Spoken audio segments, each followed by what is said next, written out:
Accidents زمین پر ہی نہیں خلا میں بھی ہوتے ہیں، اور ایسا ہی ایک ایکسیڈنٹ آج صبح پیش آیا چاند پر، جب ایلون مسک کی کمپنی اسپیس ایکس کا ایک راکٹ تقریباً 5,500 میل یا 9,000 کلومیٹر فی گھنٹہ کی رفتار سے چاند سے جا کر ٹکرا گیا۔ ناسا کے سائنسدانوں نے اس ٹکر کا خصوصی دوربین سے مشاہدہ کیا اور بتایا کہ کیا اس کا زمین پر بھی کوئی اثر پڑے گا۔ ساتھ ہی یہ بھی بتایا کہ چاند پر اس کی لانگ ٹرم اثرات کیا ہو سکتے ہیں اور اس کا اندازہ کیسے لگایا جا رہا ہے۔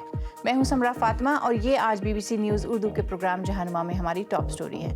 اس کے علاوہ پروگرام میں دیکھیے گا، روس اور یوکرین کے درمیان جنگ میں شدت آ گئی ہے۔ یوکرین کے دارالحکومت کیف پر تازہ ترین روسی حملے میں 17 افراد ہلاک اور 44 زخمی ہو گئے ہیں۔ نریندر مودی کا دعویٰ کہ آرٹیکل 370 کے خاتمے کے بعد سے پچھلے 7 سالوں میں انڈیا کے زیر انتظام جموں و کشمیر میں زبردست ترقی ہوئی ہے، لیکن سوشل میڈیا پر ان دعووں کے بارے میں کیا کچھ کہا جا رہا ہے۔ امریکہ کی نجی خلائی کمپنی اسپیس ایکس کا ایک بے قابو راکٹ چاند کی سطح سے ٹکرا گیا۔ یہ فالکن 9 راکٹ کا خالی بالائی حصہ ہے جس نے 5,500 میل فی گھنٹہ کی رفتار سے چاند کو ٹکر ماری۔ یہ راکٹ پچھلے سال جنوری میں خلا میں بھیجا گیا تھا۔ ہمارے سائنس نامہ نگار پلب گھوش کی رپورٹ دیکھیے عمر آفریدی کی زبانی۔ 3، 2، 1 Ignition۔ یہ راکٹ گزشتہ سال جنوری میں ایک لینڈر اور ایک روور کو چاند کی سطح پر لے جانے کے لیے بھیجا گیا تھا۔ چاند سے ٹکرانا تو دور کی بات ہے، اسے تو چاند پر اترنا بھی نہیں تھا۔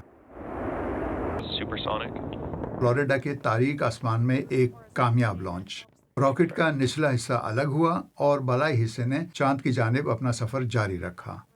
اس وقت کسی کو یہ اندازہ نہیں تھا کہ اس کا انجام چاند سے ٹکرانا ہوگا، مگر وہ جو کسی کے وہم و گمان میں بھی نہ تھا ہو کر رہا۔ یہ مناظر ناسا کی 2009 میں چاند پر ایک دانستہ کریش لینڈنگ کی اینیمیشن سے لیے گئے ہیں۔ ایک مختصر چکا چوند اور 100 کلومیٹر تک اٹھتا ہوا ملبے کا بگولا۔ اسے زمین سے دیکھنا مشکل تھا، لیکن طاقتور دوربینوں نے اس واقعے کو ریکارڈ کر لیا۔ سائنسدانوں کو اس سے بیش بہا معلومات ملی۔ یہ تصادم سائنسدانوں کے لیے بہت دلچسپ ہے کیونکہ ہمیں اس واقعے کا پتہ ہے اور ہمیں راکٹ کے ٹکرانے والے حصے کی رفتار اور کمیت کا بھی معلوم ہے۔ شہاب یہ تو روز ہی چاند سے ٹکراتے ہیں، لیکن ان کے بارے میں ہمیں یہ سب معلوم نہیں ہوتا۔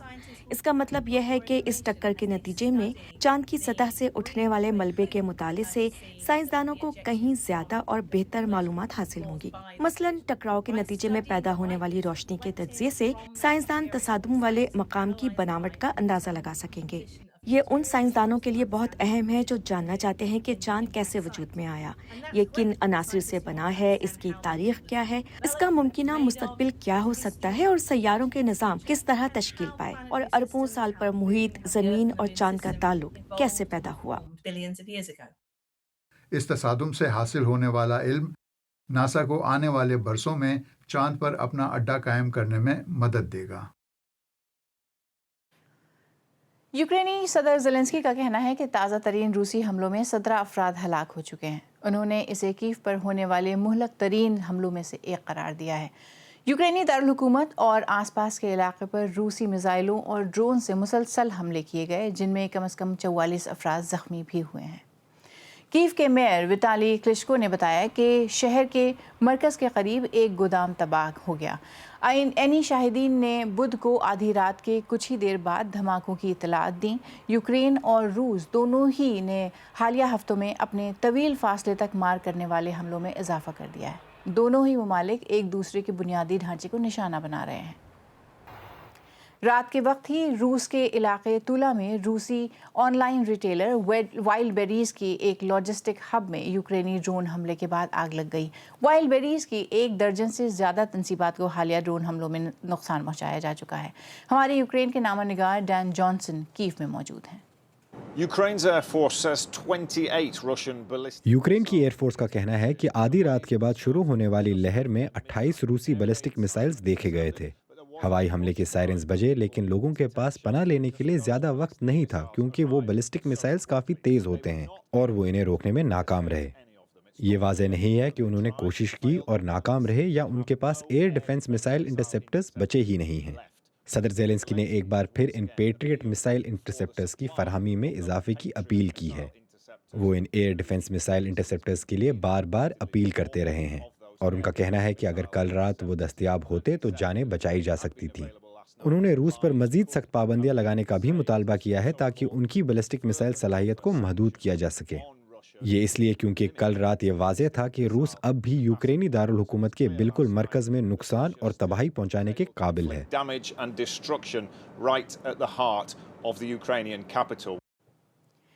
رشیا یوکرین جنگ اس وقت اس پوائنٹ پر ہے جسے اقوام متحدہ شہریوں پر حملوں میں ایک تشویشناک اضافہ قرار دیتا ہے۔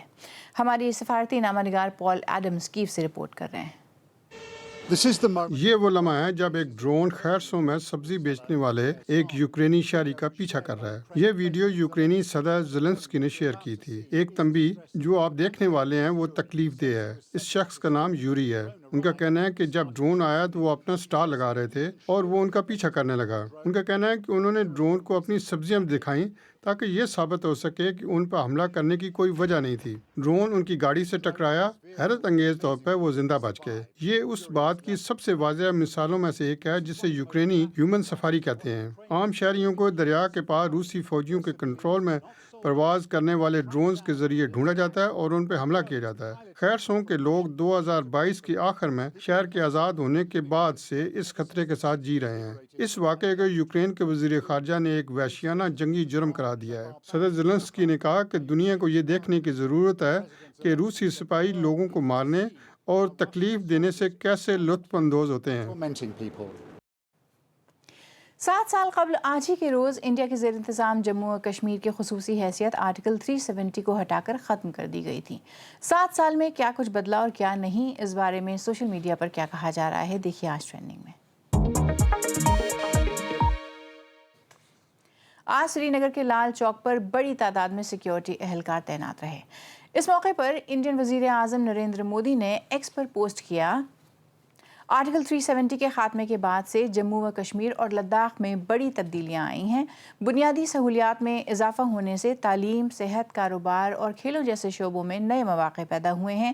چاہے خواتین ہوں یا معاشرے کے پسماندہ طبقات، جن لوگوں کو کئی دہائیوں تک اپنے بنیادی آئینی حقوق سے محروم رکھا گیا، وہ اب بھارت کے آئین کے مکمل نفاذ کی بدولت با اختیار بن گئے ہیں۔ جبکہ جموں و کشمیر کے وزیر اعلیٰ عمر عبداللہ نے لکھا کہ 7 سال بیت گئے ہیں لیکن نہ ہم بھولے ہیں اور نہ ہی ہم نے حالات سے سمجھوتا کیا ہے۔ جموں اور کشمیر کے ساتھ جو کچھ ہوا، جس نے ہمارے حقوق چھین لیے اور ہماری پہچان کو خطرے میں ڈال دیا، اسے واپس پلٹنے کے لیے میں اور میری پارٹی پرعزم ہیں۔ ایکس یوزر مانی نے لکھا کہ 5 اگست کشمیر کے لیے ایک اہم موڑ ثابت ہوا۔ آج ہی کے دن کشمیر نے امن، خوشحالی اور عوام دوست پالیسیز کے ساتھ اپنے نئے سفر کا آغاز کیا۔ جبکہ سابق وزیر اعلیٰ محبوبہ مفتی نے میڈیا سے کہا، اگر یہ سرکار کہتی ہے حالات ٹھیک ہو گئے ہیں تو ہم ان کو کہتے ہیں آرمی کو سویلین ایریا سے نکال کے بارکوں میں واپس بھیج دو۔ جو مظفر آباد راستہ کھلا تھا، جو راولا کوٹ راستہ کھلا تھا، اس پہ کاروبار شروع کرو۔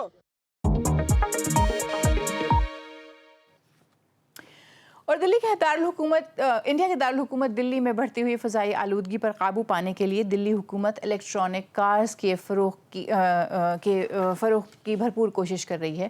حکومت پہلے ہی الیکٹرک کارز خریدنے والوں کو ٹیکس میں رعایت دے رہی ہے اور اب دلی ملک کا پہلا ایسا شہر بن گیا ہے جہاں اگلے سال سے پیٹرول سے چلنے والے اسکوٹرز، موٹر سائیکلز اور آٹو رکشاز کو مرحلہ وار ختم کرنے کے لیے وسیع پیمانے پر اقدامات متعارف کرائے جائیں گے۔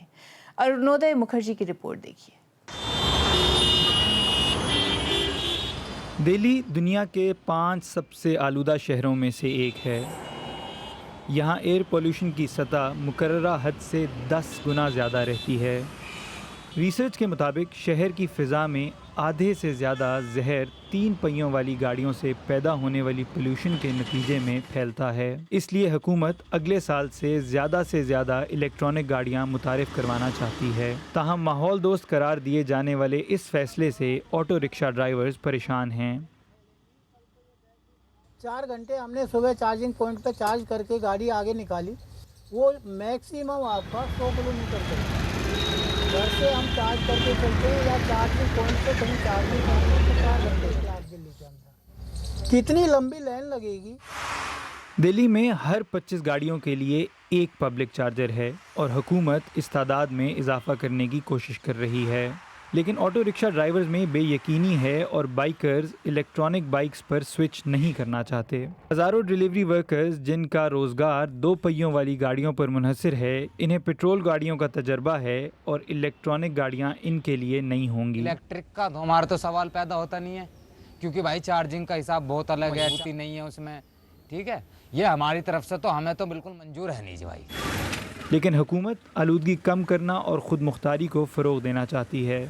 اس سے انڈیا کو مشرق وسطیٰ سے تیل اور دیگر ایندھن کی درآمد پر سالانہ اربوں خرچ نہیں کرنا پڑیں گے۔ امریکہ اور ایران کی جنگ نے واضح کر دیا ہے کہ جیو پالیٹکس انڈیا کی انرجی سیکیورٹی کو بری طرح متاثر کر سکتی ہے۔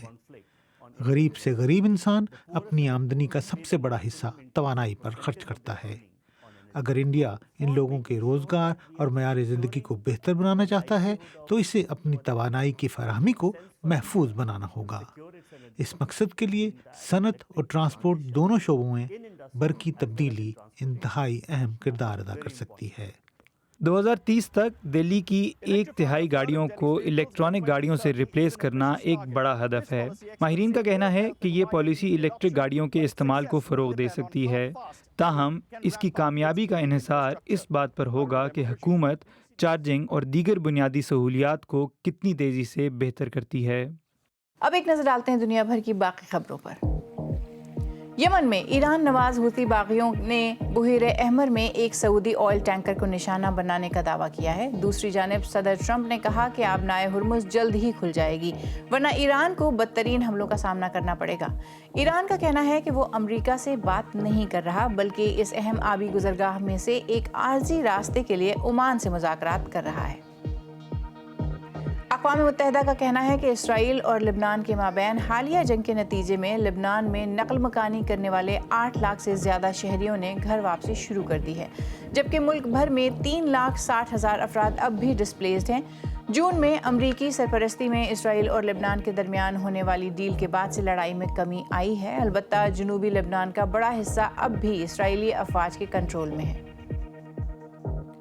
اور فٹ بال کی عالمی گورننگ باڈی فیفا کے صدر جیانی انفینٹینو نے فیفا کے اعلیٰ حکام کا ایک اجلاس آج مراکش میں طلب کیا ہے۔ یہ میٹنگ ایسے وقت میں ہو رہی ہے جب انفینٹینو کو ورلڈ کپ سے متعلق ایک تجویز کی وجہ سے سخت تنقید کا سامنا کرنا پڑا تھا اور ان سے عہدہ چھوڑنے کا مطالبہ بھی کیا گیا تھا۔ انہوں نے ورلڈ کپ اور دیگر ایونٹس کے کنٹرول کے لیے عالمی سرمایہ کاروں کو شامل کیے جانے کی تجویز دی تھی، جسے بعد میں واپس لے لیا گیا۔ اگر کوئی حکومت ہر شہری کو ہر ماہ ایک مقررہ رقم ادا کرے تو کیا ہو سکتا ہے؟ مصنوعی ذہانت کے عالمی روزگار کے بازار پر ممکنہ اثرات سے نمٹنے کے لیے یہ ایک تجویز پیش کی جاتی ہے، کیونکہ انسانوں کی جانب سے انجام دیے جانے والے مزید کام اب AI کے ذریعے خودکار ہوتے جا رہے ہیں۔ اس تصور کو یونیورسل بیسک انکم یا UBI کہا جاتا ہے، لیکن نوبیل انعام یافتہ ایک ماہر معاشیات نے خبردار کیا ہے کہ یہ معاشرے میں گہری تقسیم پیدا کر سکتا ہے۔ دیکھیے کرس سبتھوپ کی یہ رپورٹ، جسے پیش کر رہے ہیں جاوید سمرو۔ اگر ہم ایک ایسا معاشرہ تشکیل دیتے ہیں جہاں 80، 90 یا 95% افرادی قوت یونیورسل بیسک انکم پر زندہ ہو، تو ہم در حقیقت وہ سب سے گہری تقسیم پیدا کر چکے ہوں گے جس کا انسانیت تصور کر سکتی ہے۔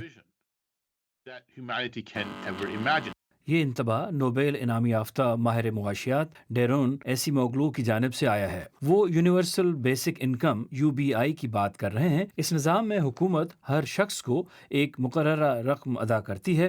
یہ کوئی نیا تصور نہیں۔ اس کا ذکر ٹامس مور نے اپنی کتاب یوٹوپیا میں کیا تھا، جو 16ویں صدی میں شائع ہوئی تھی۔